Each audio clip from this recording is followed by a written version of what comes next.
Axis IIT JEE NEET coaching में आपका स्वागत है। आज हम यहाँ पर जो चैप्टर पढ़ने वाले हैं वो क्या है, फोटो इलेक्ट्रिक इफेक्ट और डुअल नेचर ऑफ रेडिएशन के बारे में।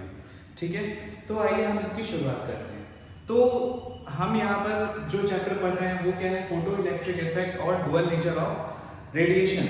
ठीक है, इसमें हम इन सारे टॉपिक्स को कवर करेंगे धीरे धीरे। ठीक है, आगे बढ़ते हैं। अगर हम यहाँ पर देखें तो हमें सबसे पहले इस चैप्टर को समझने से पहले ये समझना होगा कि ये फोटोन है क्या। हम अभी तक ये जानते हैं कि फोटोन पार्टिकल क्या है। Photon particle are energy packets that is emitted by what electrons, excited electrons. जब क्या कहते हैं अपने ग्राउंड स्टेट में जाते हैं तब ये क्या होते हैं, फोटोन पार्टिकल एमिट होते हैं। और हम जानते हैं फोटोन पार्टिकल की जो एनर्जी होती है हम उसको hν से डिनोट करते हैं। ठीक है, यानी कि यहाँ पे ये hν क्या है, हमारा यहाँ पे फ्रीक्वेंसी है और ये क्या है, energy of a photon particle. तो अगर हम देखें तो फोटोन पार्टिकल्स के पास बहुत सारी प्रॉपर्टीज होती हैं। ठीक है, जो कि हम ये भी जानते हैं क्योंकि जो भी हम यहाँ पे कंसीडर करते हैं जो लाइट है हमारी वो क्या है, फोटोन पार्टिकल से बनी हुई है। तो इसका मतलब क्या है कि जो ये फोटोन पार्टिकल्स अगर स्पेस में ट्रैवल करेगा तो वो इस लाइट की स्पीड से ट्रैवल करेगा, जो कि है क्या 3 × 10⁻⁻8 मीटर पर सेकंड। फिर अगर हम यहाँ पर देखें तो अगर फोटोन पार्टिकल, ठीक है, लाइट अगर पार्टिकल से बनी है तो वो कौन सा पार्टिकल है, उसे हम कहते हैं फोटोन पार्टिकल। और वो फोटोन पार्टिकल एक्चुअली उसका रेस्ट मास क्या होता है, अगर वो रेस्ट पर है तो क्या होगा, जीरो होगा। बिल्कुल भी उसका रेस्ट मास यहाँ पर क्या होता है, जीरो होता है। लेकिन उसी फोटोन पार्टिकल को अगर हम वेलोसिटी दे देते हैं जो कि लाइट की स्पीड की वेलोसिटी है, तो उसके पास एक काइनेटिक वो क्या बोलते हैं मास आ जाएगा जो कि कुछ इस तरह से निकलेगा। ये इक्वेशन हम सब जानते हैं, फैमिलियर है हम इस इक्वेशन से, क्या E = mc² वाले से। ठीक है, तो जहां पर ये हमारा m जो हमारी एनर्जी है, हम इस एनर्जी को किससे रिप्लेस कर देंगे, energy of photon particles that is emitted bye excited electron.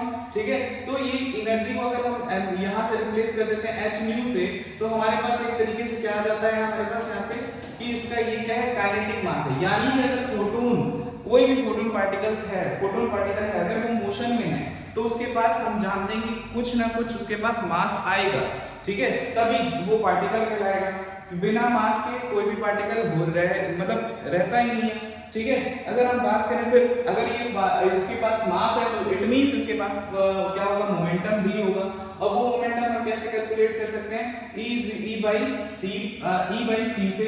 ठीक है, सिंपली यहाँ पर अब हमें यहाँ पे क्या, हम जानते हैं मोमेंटम ऑफ पार्टिकल यहाँ पे क्या होता है। सिंपल अगर यहाँ पे हम देखें तो मोमेंटम ऑफ पार्टिकल P = जो हमारा मोमेंटम ऑफ पार्टिकल है P, वो क्या होगा, m × velocity of the particle, जहां पे मास और जो हमारा फोटोन पार्टिकल उसका काइनेटिक मास क्या है हमारे पास, E/c²। और वो किस वेलोसिटी से मूव कर रहा है, वो वेलोसिटी है यहाँ पर कितना, vc। तो ठीक है, c से मूव कर रहा है तो यहाँ से कैंसिल हो गया, हमारे पास क्या आता है, momentum of the photon particle E/c, जिसको हम सिंपली क्या कह सकते हैं, h/λ, जहां पे h हमारा क्या होता है बेटा, h हमारा होता है प्लैंक्स कांस्टेंट। ठीक है, प्लैंक्स कांस्टेंट होता है हमारा ये h। उसके बाद अगर हम देखें तो फोटोन्स जो होते हैं हमेशा एक स्ट्रेट लाइन में ही ट्रेवल करते हैं। अगर कोई मतलब उनके पास कोई हिंड्रेंस नहीं आती है, ठीक है, तो फिर वो क्या करेंगे, हमेशा एक स्ट्रेट लाइन को ही फॉलो करेंगे। अगर हम यहाँ पे देखें तो एनर्जी ऑफ जो फोटोन होती है वो डिपेंड करती है किस पे, फ्रीक्वेंसी ऑफ द पार्टिकल पर। It does not depends on the wavelength. अगर हम देखें यहाँ पर तो जो energy of the photon particle है वो किस पर डिपेंड करती है, फ्रीक्वेंसी पर। ठीक है, तो इस तरह से हम कह सकते हैं कि अगर मान लीजिए फोटोन पार्टिकल एक मीडियम से दूसरे मीडियम जा रहा है, तो ऐसा नहीं है कि मीडियम पर उसकी एनर्जी डिपेंड करेगी क्या, सिंपली उसके फ्रीक्वेंसी पर। ठीक, अगर हम यहाँ पे चलिए नेक्स्ट में देखते हैं कि वेवलेंथ ऑफ द जो हमारी फोटोन होती है, फोटोन पार्टिकल का जो हमारा वेवलेंथ है, ठीक है, वो चेंज होगा डिफरेंट मीडिया से डिफरेंट मीडिया में, क्योंकि क्या होगा, हमने ये देखा कि एनर्जी जो फोटोन पार्टिकल की होती है वो डिपेंड करती है उसके फ्रीक्वेंसी पे, और ये जो फ्रीक्वेंसी होती है सिंपली क्या होगी, एनर्जी कांस्टेंट होती है अगर वो किसी भी मीडियम में ट्रैवल करे, ठीक है। सपोज अगर वो एयर में ट्रैवल कर रही है तो भी उसकी एनर्जी अगर E है, h न्यू है, क्योंकि h energy of the photon particle हम जानते हैं क्या होता है, energy of the photon particle होता है h न्यू, ठीक है। और ये क्या होगा, ये कांस्टेंट होगा, it does not depends on the medium, इसलिए एनर्जी जो होती है फोटोन पार्टिकल की वो डिपेंड करती है फ्रीक्वेंसी पे, यानी हमारा क्या है यहाँ पे फ्रीक्वेंसी है, ठीक है। लेकिन अगर मान लीजिए एक मीडियम से वो फोटोन पार्टिकल किसी दूसरे मीडियम में जाता है तो हाँ उसकी फ्रीक्वेंसी तो सेम रहेगी, बट उसका क्या हो जाएगा, उस केस में वेवलेंथ चेंज होगा, ठीक है। अब यहाँ पर क्योंकि वेवलेंथ चेंज होगा, क्योंकि एक मीडियम से जब दूसरे मीडियम में लाइट चलती है या फोटोन पार्टिकल ट्रैवल करेगा तो उसकी स्पीड में कुछ अंतर आएगा, ठीक है। अब अगर हम बात करें फोटोन पार्टिकल, जो फोटोन पार्टिकल लाइट के पार्टिकल है वो इलेक्ट्रिकली न्यूट्रल होते हैं, वो कहीं से भी कोई भी डिफ्लेक्शन ना इलेक्ट्रिक फील्ड में ना ही मैग्नेटिक फील्ड में शो करते हैं, ठीक है। तो अब हम एकदम अपने मेन टॉपिक पर आते हैं। यहाँ पर हमने जो भी समझा अभी तक वो क्या था, प्रॉपर्टीज ऑफ फोटोन्स के बारे में हमने समझा कि लाइट जो होती है सबसे पहले वो किससे मिलकर बनी होती है, फोटोन पार्टिकल से, और उस फोटोन पार्टिकल की सारी प्रॉपर्टीज को अभी तक हमने देखा। अब हम यहाँ पे समझने वाले हैं कि what is photo electric effect. तो फोटो इलेक्ट्रिक इफेक्ट क्या है, फोटो इलेक्ट्रिक इफेक्ट एक फेनोमेना है, ठीक है, जिसमें क्या होता है कि अगर हम कोई मतलब किसी मेटल सरफेस पर या किसी सरफेस पर हम क्या करें, लाइट को एमिट करते हैं, लाइट को एमिट करें तो लाइट को हम इंसिडेंट कराएं तो वो क्या करेगा, उस इंसिडेंट कराने के बाद वो क्या करेगा, वो उस लाइट की एनर्जी, उस फोटोन की एनर्जी लेकर इलेक्ट्रॉन को एमिट कर देगा अपने सरफेस से, ठीक है। यानी the phenomena of emission of electron from mainly metal surface, generally metal surface होता है, अगर हम उसे एक्सपोज करते हैं क्या, लाइट में। अब वो लाइट क्या है, हमारी एक रेडिएशन है, तो वो रेडिएशन कोई भी हो सकती है, वो रेडिएशन हो सकती है एक्स रे, गामा रे या कुछ भी, ठीक है।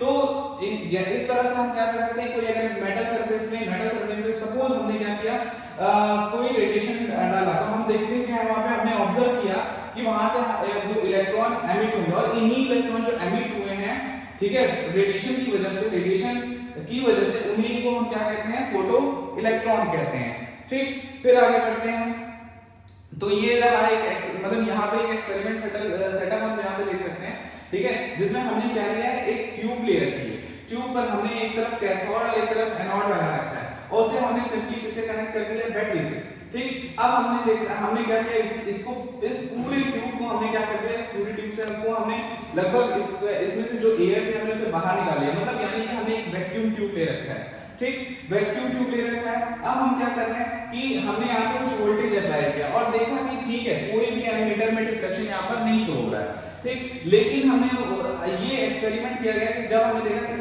हमने यहाँ पे कोई क्या कहते हैं रेडिएशन डाली इस कैथोड पर, तो हमने देखा कि कुछ डिफ्लेक्शन शो होने लग गया। तो यहाँ से इस बात का प्रूफ होता है कि हाँ, जो लाइट है वो भी क्या कर सकती है, एक मेटल प्लेट से इलेक्ट्रॉन को एमिट करा सकती है, ठीक। अब यहाँ पे अगर हम देखें, यहाँ पे हम समझें कि अब इस एक्सपेरिमेंट में एक बात और देखी गई कि कोई भी हर तरह की लाइट नहीं इस पर इलेक्ट्रॉन को एमिट करा पाएगी, हर तरह की रेडिएशन एमिट नहीं करा पाएगी, ठीक। इसको यहाँ से इलेक्ट्रॉन एमिट कराने के लिए एक पर्टिकुलर रेडिएशन की ही जरूरत है हमें, तभी जाके यहाँ पे इलेक्ट्रॉन क्या होगा, एमिट होगा, ठीक। अगर यानी कि हम कह सकते हैं कि यहाँ पे एक सुटेबल फ्रीक्वेंसी ऑफ लाइट की हमें जरूरत है इलेक्ट्रॉन को एमिट कराने के लिए, ठीक। नेक्स्ट अब हम देखते हैं, ठीक है, उस एक्सपेरिमेंट में हमने देखा कि हाँ इलेक्ट्रॉन एमिट होता है, तो ठीक है इलेक्ट्रॉन एमिट हो रहा है, तो क्या क्या उसकी मतलब पॉसिबिलिटीज हमारे पास बनती है, क्या इफेक्ट्स हैं related to intensity, related to frequency, ठीक है। तो हम यहाँ पे इस बात को समझने की कोशिश करेंगे कि effect of intensity on the incident light, ठीक है, of incident light on photo electric effect, कि ये जो इंटेंसिटी का क्या इफेक्ट होता है। हम देख रहे थे कि हमें पीछे प्रीवियस स्लाइड में हमने देखा कि ठीक है, हमें प्रीवियस स्लाइड में हमने यहाँ पे देखा कि हमें क्या है, एक सुटेबल फ्रीक्वेंसी की ही लाइट चाहिए इलेक्ट्रॉन को एमिट कराने के लिए, सुटेबल फ्रीक्वेंसी की लाइट हमें चाहिए इलेक्ट्रॉन को एमिट कराने के लिए, वरना फिर इलेक्ट्रॉन यहाँ पे एमिट नहीं होगा, ठीक है। लेकिन अगर यहाँ पे देखिए अगर हम यहाँ पे समझें इस बात को तो हम पाएंगे कि अगर मान लीजिए हमने इंटेंसिटी बढ़ाई, सपोज इंटेंसिटी क्या है, इंटेंसिटी बढ़ाने का क्या मतलब है, इंटेंसिटी बढ़ाने का मतलब है कि नंबर ऑफ फोटोन पार्टिकल्स को बढ़ा देना। इंटेंसिटी बढ़ाने का मतलब कि नंबर ऑफ फोटोन पार्टिकल्स को बढ़ा देना, ठीक है। अगर मान लीजिए नंबर ऑफ फोटोन पार्टिकल्स को हम यहाँ से बढ़ाते हैं, ठीक है, तो क्या मतलब उसके पास सुटेबल एनर्जी तो है नहीं, ठीक है, क्योंकि हर तरह की लाइट हर तरह की रेडिएशन के पास एनर्जी सुटेबल नहीं हो सकती है। हर डिफरेंट मेटल के लिए हमें डिफरेंट टाइप की एनर्जी चाहिए। इस बात को हम ऐसे समझ सकते हैं कि सपोज मान लीजिए हमें कोई एक हमारे पास थर्माकोल की वॉल है और एक हमारे पास एक क्या बोलते हैं नॉर्मल कंक्रीट वॉल है। तो हम समझते हैं कि थर्माकोल की थर्माकोल की अगर एक वॉल हमने बना दी सपोज, अगर हमें उसको तोड़ने के लिए एक सुटेबल एनर्जी चाहिए ही चाहिए, ठीक है।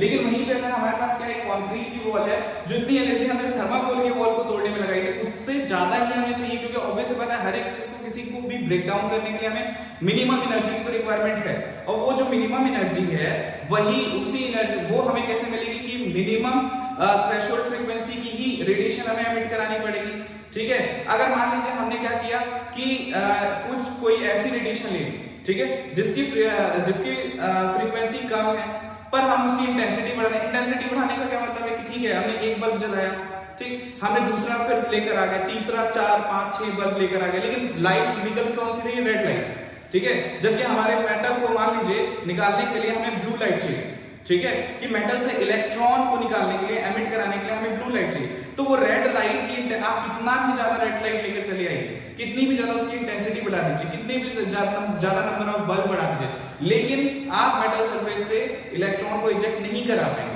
होगा क्या फिर, अगर हम ये थ्रेशोल्ड फ्रीक्वेंसी से बिलो फ्रीक्वेंसी की लाइट को अगर हम इंसिडेंट कराएं किसी मेटल सरफेस पे, तब क्या होगा, बस आपका जो मेटल सरफेस होगा वो सिंपली क्या हो जाएगा, थोड़ा गर्म हो जाएगा, ठीक है, क्योंकि लाइट भी जो भी हमारी रेडिएशन है वो सारी एक एनर्जी, लाइट भी है हमारी एक एनर्जी है, तो थोड़ा सा गर्म हो जाएगा, पर इलेक्ट्रॉन एमिशन नहीं होगा। इलेक्ट्रॉन एमिशन तब तक नहीं होगा जब तक कि हम उसे थ्रेशोल्ड फ्रीक्वेंसी ना दें। समझ में आ रही बात, ठीक। तो यानी कि हम कह सकते हैं कि इंटेंसिटी बढ़ाने पर, ठीक है, अगर मान लीजिए बिलो थ्रेशोल्ड फ्रीक्वेंसी है, ठीक है, रेडिएशन की, और हम उसकी इंटेंसिटी बढ़ा दें तो इलेक्ट्रॉन का एमिशन आपको देखने को नहीं मिलेगा, ठीक। तो इस ग्राफ को अगर हम यहाँ पे समझें, अब मान लीजिए, ठीक है, यहाँ पर अगर हम इस ग्राफ को बेसिकली देखें तो इस ग्राफ में क्या है कि हमने जो इंटेंसिटी दी है, हमने इंटेंसिटी उसको मिनिमम इंटेंसिटी दे दी, थ्रेशोल्ड फ्रीक्वेंसी की इंटेंसिटी हमने उससे थ्रेशोल्ड फ्रीक्वेंसी से ज्यादा की हमने उसको लाइट दी हुई है, ठीक है, मतलब रेडिएशन दिया हुआ है, हम इंसिडेंट करा रहे हैं थ्रेशोल्ड फ्रीक्वेंसी से ज्यादा की का रेडिएशन, ठीक है। तो यहाँ पर अगर हम इस बात को समझें कि जब हमने थ्रेशोल्ड फ्रीक्वेंसी से ज्यादा फ्रीक्वेंसी का लाइट इंसिडेंट कराया मेटल सरफेस पे, तो होगा क्या, इंटेंसिटी बढ़ाने पे नंबर ऑफ फोटोन पार्टिकल्स बढ़ेंगे। जब नंबर ऑफ फोटोन पार्टिकल्स बढ़ेंगे तो ऑब्वियस सी बात है कि नंबर ऑफ इलेक्ट्रॉन्स एमिशन भी बढ़ेगा, तो यानी कि फोटो इलेक्ट्रॉन्स की भी संख्या बढ़ जाएगी। जब फोटो इलेक्ट्रॉन की संख्या बढ़ गई तो इसका मतलब क्या है कि करंट की वैल्यू भी बढ़ती जाएगी, यानी कि इंटेंसिटी ऑफ लाइट इज मतलब यानी कि जो करंट है हमारा वो डायरेक्टली प्रोपोर्शनल होगा क्या, इंटेंसिटी ऑफ लाइट से, ठीक है, इंटेंसिटी ऑफ लाइट से वो डायरेक्टली प्रोपोर्शनल होगा। फिर अगर हम यहाँ पे समझे कि पोटेंशियल का, ठीक है, कि पोटेंशियल का क्या इफेक्ट है, पोटेंशियल का इफेक्ट यहाँ पे समझने के लिए फिर से हमें यहाँ पर आना होगा कि अगर मान लीजिए हम यहाँ पे पोटेंशियल बढ़ा दें, ठीक है, हम यहाँ पे पोटेंशियल बढ़ाते तो क्या लगता है कि क्या होगा, हमें यहाँ पे हम कम फ्रीक्वेंसी में भी लाइट को एमिट करा पाएंगे, ठीक है, हम कम फ्रीक्वेंसी में भी लाइट को क्या कर सकते हैं, एमिट यहाँ पर हम करा सकते हैं, ठीक है। तो यानी कि अगर हम देखें तो अगर हमने पोटेंशियल को बढ़ाया, ठीक है, किसी कोई पर्टिकुलर इंटेंसिटी की लाइट है हमारे पास, ठीक है, कोई फिक्स्ड मतलब पर्टिकुलर फ्रीक्वेंसी की लाइट है हमारे पास, ठीक है, और हमने क्या किया हमने यहाँ पर क्या सपोज पोटेंशियल बढ़ाया, ठीक, अगर हमने पोटेंशियल बढ़ाया मतलब पोटेंशियल बढ़ा देंगे, ठीक है, तो क्या होगा, तब क्या होगा कि एमिशन हमारा थोड़ा सा क्या होगा, बढ़ जाएगा, ठीक है, मतलब जो हमारा करंट होगा वो भी क्या होगा, इंक्रीज करेगा। पोटेंशियल बढ़ाने पर क्या होगा, हमारा करंट इंक्रीज करेगा, क्योंकि जो हम दे रहे थे उसको मिनिमम थ्रेशोल्ड फ्रीक्वेंसी तो हमने उसको दे रखी है, ठीक है, हमने उसको क्या दे रखा है, मिनिमम थ्रेशोल्ड फ्रीक्वेंसी दे रखी है। अब हम क्या कर रहे हैं, अब हम वहां पे इस केस में क्या करें, हम इस केस में क्या करें, वोल्टेज को बढ़ा रहे हैं। जब वोल्टेज हम बढ़ाएंगे तो हम देखेंगे कि वोल्टेज बढ़ाते ही क्या है कि मतलब ऑब्वियस बात है, हम इंटेंसिटी सेम रख रहे हैं, फ्रीक्वेंसी सेम रख रहे हैं, ठीक है, लेकिन वोल्टेज बढ़ाया तो हमने देखा कि करंट बढ़ा, लेकिन ये करंट कब तक बढ़ेगा, ठीक है, उसकी भी एक लिमिट होगी, उसके बाद क्या होगा, ये करंट बढ़ना बंद हो जाएगा, ठीक है, उससे ज्यादा करंट फिर यहाँ पे आपको नहीं देखने को मिलेगा। तो फिर क्या है कि एक पर्टिकुलर अगर आपके पास इंटेंसिटी की लाइट है, ठीक है, और फिक्स्ड फ्रीक्वेंसी की लाइट है, तो उस केस में अगर आपने क्या बढ़ाया, वोल्टेज बढ़ाया, तो डायरेक्टली आपको क्या मिलेगा, करंट करंट बढ़ता जाएगा, वोल्टेज मतलब बढ़ता जाएगा, लेकिन एक सीमा होगी। फिर उसके बाद आप देखेंगे ये जो ग्राफ है पहले शुरू में तो इंक्रीज करेगा, इंक्रीज करने के बाद फिर क्या होगा, एक कांस्टेंट टाइम की तरह वो करेगा कि अब आप कितना भी वोल्टेज बढ़ा लीजिए, नंबर ऑफ फोटोन पार्टिकल नहीं बढ़ेंगे, क्योंकि ऑब्वियस बात है नंबर ऑफ एमिटेड इलेक्ट्रॉन्स नहीं बढ़ेंगे, यानी कि करंट की वैल्यू नहीं बढ़ने वाली, क्योंकि ऑब्वियस बात है जो करंट की वैल्यू पे डिपेंड करेगी कि कितने नंबर ऑफ पार्टिकल स्ट्राइक कर रहे हैं, ठीक है, कितने नंबर ऑफ पार्टिकल वहां पर स्ट्राइक कर रहे हैं, क्योंकि वो उस पर डिपेंड करेगी, ठीक। तो शुरुआत में तो बढ़ेगा फिर, लेकिन उसके बाद ये क्या हो जाएगा, ये कांस्टेंट रहेगा, ठीक। अब अगर हम बात करें, ठीक है, यहाँ पर एक चीज हमने यहाँ पे देखा कि मान लीजिए अगर हम कोई निगेटिव पोटेंशियल अप्लाई करें, ठीक है, पॉजिटिव पोटेंशियल की जगह हम क्या करते हैं, एक निगेटिव पोटेंशियल अप्लाई करते हैं। जैसे कि अगर हम यहाँ पे देखें इसमें, ठीक है, अब यहाँ पे इसका डायरेक्शन क्या, पॉजिटिव इस साइड, निगेटिव इस साइड है, ये हमारा कैथोड रहा, ये हमारा एनोड रहा, ठीक है। अगर हम इसी की डायरेक्शन को क्या करते हैं, पलट दें, इसी की डायरेक्शन को क्या करते हैं, पलट दें, तो अब हम क्या कर सकते हैं, जितने नंबर ऑफ इलेक्ट्रॉन्स इधर भाग रहे हैं उसको हम अपोज कर सकते हैं, उसके अपोजिटली जस्ट हमने इलेक्ट्रिक फील्ड लगा दी, हम यूवी रे सॉरी हम यहाँ पे रेडिएशन को इस कैथोड पर मतलब एमिट करा, तो ऑब्वियस बात है यही कैथोड का वो इलेक्ट्रॉन को एमिट करेगा, इजेक्ट करेगा। लेकिन अगर हमने मान लीजिए इसका पोटेंशियल जो है, पोटेंशियल का जो पोलैरिटी है, हमने इसको चेंज कर दिया, हमने प्लस की जगह माइनस प्लस कर दिया, तब होगा क्या, तब क्या होगा, जो अभी क्या है हमारी इलेक्ट्रिक फील्ड, अभी इलेक्ट्रिक फील्ड इस मतलब क्या करेगी, इस डायरेक्शन से इस डायरेक्शन की तरफ जाएगी, मतलब इलेक्ट्रिक फील्ड अभी हमारी ऐसे थी, तो ऑब्वियसली बात है इलेक्ट्रॉन अपने आप इधर अट्रैक्ट भी हो रहे थे, कुछ इसको मदद भी मिल रही थी। लेकिन अगर आप इस केस में क्या करें, अगर हम इसकी पोटेंशियल को चेंज कर दें, तो हमारी इलेक्ट्रिक फील्ड क्या हो जाएगी, इलेक्ट्रिक फील्ड ई ऐसे इस तरफ हो जाएगा, जिसकी वजह से क्या होगा, जब ई इधर हो गया तो ये यानी कि क्या करेगा, मतलब इलेक्ट्रॉन के एमिशन को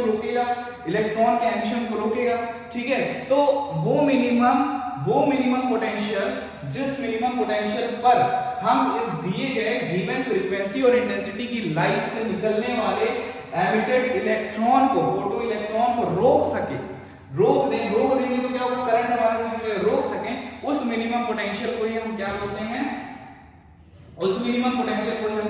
स्टॉपिंग पोटेंशियल और कट ऑफ पोटेंशियल, ठीक है। उस मिनिमम पोटेंशियल को ही हम क्या बोलते हैं, स्टॉपिंग और कट ऑफ पोटेंशियल, यानी कि अगर हम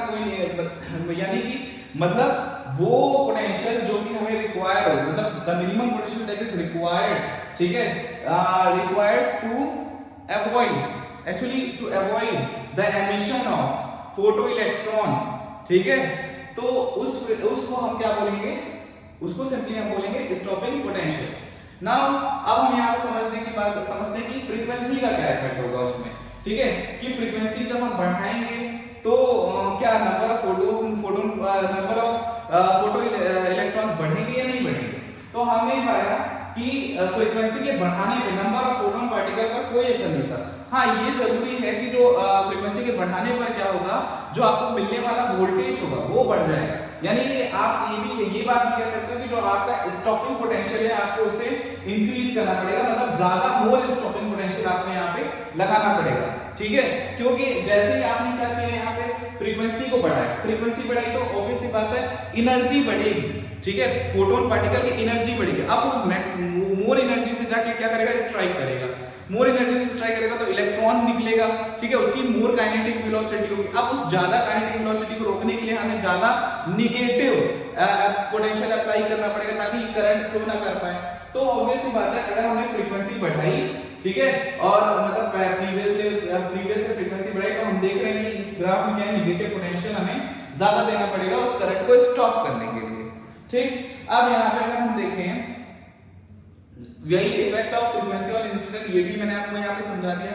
नेक्स्ट अगर हम बात करें थ्रेशोल्ड फ्रीक्वेंसी की, तो हम ये सब जानते हैं कि क्या होगा, सिंपल सी बात है, थ्रेशोल्ड फ्रीक्वेंसी में देखिए जो जो ग्राफ है हमारा यहाँ पे क्या है, किसके बीच में नॉर्मल फ्रीक्वेंसी और उसके बाद क्या है नॉर्मल फ्रीक्वेंसी और हमारे पास यहाँ क्या स्टॉपिंग पोटेंशियल पर, ठीक है। हम ये जानते हैं कि अगर मान लीजिए हमें minimum amount minimum threshold frequency तो चाहिए इलेक्ट्रॉन के एमिशन के लिए। जो मिनिमम थ्रेशोल्ड फ्रीक्वेंसी जब हम यहाँ पे देंगे, ठीक है, किसी इलेक्ट्रॉन को, तब जाके वो क्या होगा, वो एमिट होना शुरू होगा और हमें नीड होगी उस करंट को रोकने के लिए स्टॉपिंग पोटेंशियल की, ठीक है, क्योंकि वो एक्सपेरिमेंटल फैक्ट है, ठीक है। तो जैसे हम यहाँ इस बात को ऐसे भी समझ सकते हैं कि ठीक है, जैसे जैसे अगर हमने मतलब फ्रीक्वेंसी बढ़ाएंगे तो क्या होगा, हमारा फ्रीक्वेंसी बढ़ाने के साथ साथ जो वोल्टेज आउटपुट है वो भी बढ़ेगा, सिंपल सी बात है। अगर हमें वो क्या बोलते हैं इंसिडेंट लाइट की जो मेटल सरफेस पे इंसिडेंट कर रहा है, अगर हमने उसकी फ्रीक्वेंसी बढ़ाई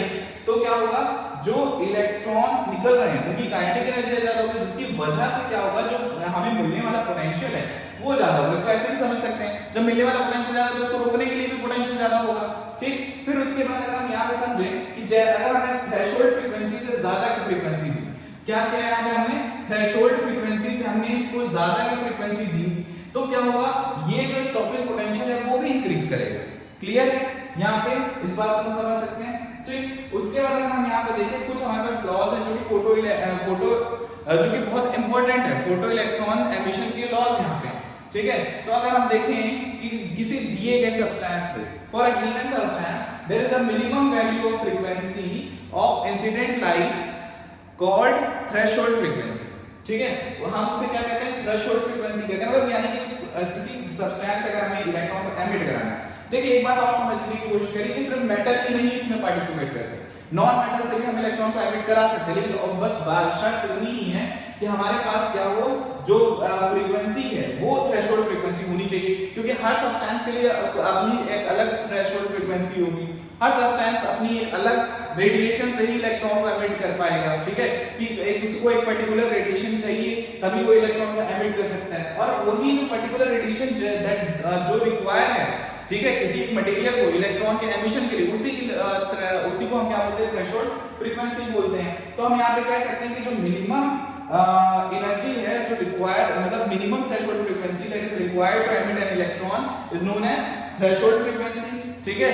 अब यहाँ पे बात की जा रही है कि इंटेंसिटी से मतलब नहीं है, इंटेंसिटी आप कुछ भी रखिए, अगर आपने थ्रेशोल्ड फ्रीक्वेंसी से कम फ्रीक्वेंसी यूज की तो इलेक्ट्रॉन एमिशन नहीं होगा, थ्रेशोल्ड फ्रीक्वेंसी से ज्यादा फ्रीक्वेंसी लेगी, क्योंकि emission of electron depends on the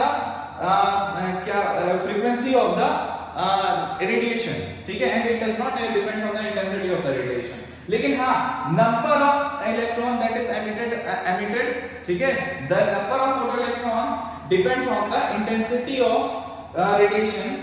clear है, यहाँ पे वहां फ्रीक्वेंसी पर वो डिपेंड नहीं करेगा, नंबर डिपेंड फ्रीक्वेंसी पर नहीं करेगा, क्योंकि हम जानते हैं कि एक फोटोन पार्टिकल ही क्या करेगा, एक फोटोन पार्टिकल एक इलेक्ट्रॉन को एमिट करेगा, इसलिए उस एक फोटोन पार्टिकल की एनर्जी किस पर डिपेंड करती है, फ्रीक्वेंसी पर डिपेंड करती है। जब फ्रीक्वेंसी पर डिपेंड करती है तो ऑब्वियस सी बात है, मतलब पर्टिकुलर एनर्जी का ही फोटोन पार्टिकल इलेक्ट्रॉन को एमिट करा सकता है।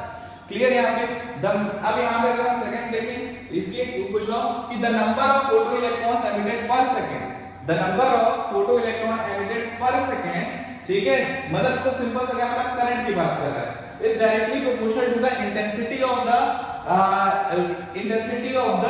Incident light. इंसिडेंट लाइट की इंटेंसिटी पर डिपेंड करता है, इंसिडेंट रेडिएशन की इंटेंसिटी पर डिपेंड करता है। फिर अगर यहाँ पे बात करें कि जो मैक्सिमम काइनेटिक एनर्जी है एक फोटो इलेक्ट्रॉन की, वो डायरेक्टली प्रोपोर्शनल है किसके, the frequency which is above to the threshold frequency, ठीक है, उसके डायरेक्टली प्रोपोर्शनल। यानी कि क्या है कि जो काइनेटिक एनर्जी इलेक्ट्रॉन जो निकल रहा है उसकी काइनेटिक एनर्जी होगी, तो वो काइनेटिक एनर्जी किस पर डिपेंड करती है, फोटोन पार्टिकल पर, ठीक। अब उसके बाद अगर नेक्स्ट हम बात करें तो जो maximum kinetic energy of photo electron है वो इंडिपेंडेंट होती है, is independent of the intensity of the light, मतलब लाइट की इंटेंसिटी पर डिपेंड नहीं करती, frequency of incident light, sorry, frequency of electron का जो number of kinetic energy of electron, ठीक है, emitted is does not depends on the intensity of the light, ठीक। अगर उसके बाद अगर हम यहाँ पे समझें कि the process of photo electron emission is, यहाँ पे the process of photo electron emission is instantaneous. हमने एक्सपेरिमेंट में देखा कि जैसे ही हम मिनिमम थ्रेशोल्ड फ्रीक्वेंसी की लाइट को या रेडिएशन को मेटल सरफेस पर इंसिडेंट कराते हैं, हमें इमीडिएट क्या देखने को मिलता है कि इलेक्ट्रॉन एमिशन देखने को मिलता है। इसमें बहुत ज्यादा समय नहीं लगता। अगर मान लीजिए लाइट किसी भी फ्रीक्वेंसी की होती, मतलब किसी की भी लाइट को अगर हम सिर्फ, और ऐसा यही बात है जो कहती है क्या कि लाइट के पास या क्या बोलते हैं जो हमारे रेडिएशंस हैं उनके पास पार्टिकल नेचर भी है, क्योंकि अगर ऐसा होता, अगर हम सिर्फ लाइट के पास सिर्फ और सिर्फ वेव नेचर होता। अगर हम यहाँ पे देखें तो व्हाट इज वेव? वेव क्या है? Wave is nothing but it is a disturbance that can flow. ठीक है, वेव क्या होता है? हमारे डिस्टरबेंस फ्लो कर सकता है, जो फ्लो कर सकता है उसे हम क्या बोलते हैं? वेव बोलते हैं। अगर हम मानते हैं कि ठीक है लाइट सिर्फ पार्टिकल नेचर, लाइट के पास कोई पार्टिकल नेचर नहीं, लाइट के पास वेव नेचर है, तो हम ये इस एक्सपेरिमेंट में ये रिजल्ट पाते कि हम किसी भी वो इंटेंसिटी की लाइट से इलेक्ट्रॉन को एमिट करा पाते। ठीक है, क्यों? आराम से वो हम मतलब एनर्जी भेजते, ठीक है, और वो क्या करता है? इलेक्ट्रॉन एनर्जी एब्जॉर्ब करता और फिर क्या करता है? एमिट हो जाता। लेकिन हमने यहाँ पर ऐसा नहीं देखा। ठीक है, हमने यहाँ पर देखा क्या कि जो फोटो इलेक्ट्रॉन है वो जैसे ही अगर उसको मिनिमम थ्रेशोल्ड फ्रीक्वेंसी हमने दी वैसे ही वो इमीडिएटली निकल जाता है। कोई भी टाइम यहाँ पर क्या होता है? लैग नहीं करता। मतलब कि कहने का मतलब ये है कि मतलब आपका जैसे ही फ्रीक्वेंसी इंसिडेंट होगी उसके इमीडिएट में ही तुरंत क्या होगा? इलेक्ट्रॉन का एमिशन होगा। ठीक है, लेकिन अगर इलेक्ट्रॉन वेव नेचर का होता, जो हमारा लाइट है, ठीक है, रेडिएशन है, वो वेव नेचर की होती, तब तो हम किसी भी इंटेंसिटी की लाइट से इलेक्ट्रॉन को एमिट करा सकते थे और एमिट भी करा सकते थे, और हम वहां पे देखते कि यहाँ इलेक्ट्रॉन एमिशन में टाइम भी लगता, लेकिन यहाँ पे टाइम नहीं लग रहा। यहाँ जो भी टाइम कैलकुलेट किया गया वो लगभग 10⁻⁻8 सेकंड के बराबर है। ठीक है, और हम ये बात जानते हैं कि एक फोटो इलेक्ट्रॉन को एमिट कराने के लिए एक फोटोन पार्टिकल की रिक्वायरमेंट है जिसके पास सुटेबल फ्रीक्वेंसी हो। सुटेबल फ्रीक्वेंसी कहने का मतलब क्या है? सुटेबल एनर्जी हो। ठीक, नेक्स्ट हमारे सामने ये आता है कि आइंस्टाइन फोटो इलेक्ट्रिक इक्वेशन। ठीक है, अब हम ये जानते हैं कि ठीक है, हमें किसी इलेक्ट्रॉन को एमिट कराने के लिए क्या चाहिए? एक मतलब एमिट कराने के लिए एक मिनिमम फ्रीक्वेंसी की जरूरत है, लाइट की मिनिमम फ्रीक्वेंसी ऑफ लाइट की जरूरत है। ठीक है, लेकिन आप ये देखिए जब हमने उसको मिनिमम फ्रीक्वेंसी दी तो इलेक्ट्रॉन के पास कोई भी काइनेटिक एनर्जी नहीं आई। ठीक है, हमें उसको काइनेटिक एनर्जी देने के लिए हमें मिनिमम थ्रेशोल्ड फ्रीक्वेंसी से ज्यादा फ्रीक्वेंसी की जरूरत होगी। ये जो मिनिमम थ्रेशोल्ड फ्रीक्वेंसी हमने दी ना इलेक्ट्रॉन को, वो इलेक्ट्रॉन कहां यूज करेगा? वो इलेक्ट्रॉन अपने खुद के जिस एटम के आसपास वो सराउंडिंग में है उसके अट्रैक्शन, फोर्स ऑफ अट्रैक्शन को तोड़ने में यूज करेगा। जब वो टूटेगा तो और क्या है उसको जरूरत पड़ेगी, जरूरत क्या पड़ेगी कि उसको नेक्स्ट वेलोसिटी जाने के लिए उसे और काइनेटिक एनर्जी की जरूरत पड़ेगी। सिर्फ मिनिमम थ्रेशोल्ड फ्रीक्वेंसी दे देने से ही आपको करंट नहीं मिल जाएगा। मिनिमम थ्रेशोल्ड फ्रीक्वेंसी सिर्फ इलेक्ट्रॉन को इस पोजीशन पे डाल देगी कि it just tends to move type position में, कि हाँ कि वो बस अभी अगर इस एनर्जी से ज्यादा एनर्जी बस मिल गई तो क्या करेगा? अब उसके पास वेलोसिटी आ जाएगी। लेकिन अगर आपने सिर्फ और सिर्फ थ्रेशोल्ड फ्रीक्वेंसी दी, इलेक्ट्रॉन्स के पास एनर्जी तो होगी पर उतनी एनर्जी नहीं होगी कि वो क्या करें?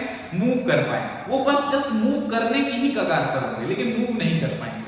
क्लियर है यहाँ पर? ठीक, तो यहाँ पर अगर हम देखा कि जो हम एनर्जी देते हैं, अगर मान लीजिए हमें कोई रेडिएशन दी, रेडिएशन को इंसिडेंट कराया वो किसी भी मेटल सरफेस पे या किसी सरफेस पे हमने इंसिडेंट कराया, तो वो दो तरीकों में यूज होगी। वो पहली क्या होगी? पहली तो यूज होगी क्या? A part of energy is used to overcome the surface barrier. जो सरफेस बैरियर है, ठीक है, उसको ओवरकम करने में यूज होगी, जिसे हम क्या कहते हैं? Simply work function. और ये कैसे डिनोट होगा? h न्यू से। ये जो एनर्जी है वो h न्यू नॉट से, वेयर ये क्या हमारा न्यू नॉट क्या है? ये मिनिमम थ्रेशोल्ड फ्रीक्वेंसी है। ठीक है, मिनिमम थ्रेशोल्ड फ्रीक्वेंसी। और जो रिमेनिंग पार्ट होगा, रिमेनिंग जो एनर्जी होगी, बची हुई एनर्जी, वो यूज होगी वो इलेक्ट्रॉन को काइनेटिक एनर्जी देने में। ठीक है, तो इस तरह से अगर मान लीजिए हमने कोई वो रेडिएशन एमिट कराया जिसके पास क्या है? h न्यू एनर्जी है, तो वो दो तरीकों में इस्तेमाल होगी। एक होगी वर्क फंक्शन के फॉर्म में, एक होगी उसको मैक्सिमम काइनेटिक एनर्जी देने में। ठीक है, तो यहां से हम ये क्या है? आइंस्टीन का फोटो इलेक्ट्रिक इक्वेशन है। ठीक है, तो आज का लेक्चर हम यहीं पे खत्म करते हैं। Thank you.